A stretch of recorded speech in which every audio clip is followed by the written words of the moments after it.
नूतन ओडिया चलचित्र I am Kaliyar प्रचार Roland pharmacy college रे उद्घाटित। ब्रह्मपुर स्थित Roland pharmacy college JSR memorial प्रेक्षालय रे नूतन ओडिया चलचित्र आई एम कालियार प्रमोशनल कार्यक्रम हेरा पंचमी दिन उद्घाटित हो जाइछि।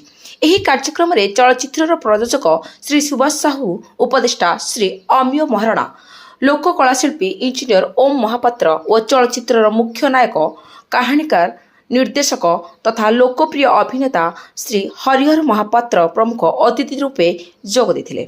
अनुष्ठानर निर्देशिका डॉक्टर जे श्रुति और अध्यक्ष डॉक्टर बीवीबी रवि कुमार अतिथि मानकु मानपत्र और उपढोकन प्रदान पूर्वक सम्मानित करथिले और चलचित्रर सफलता कामना करथिले।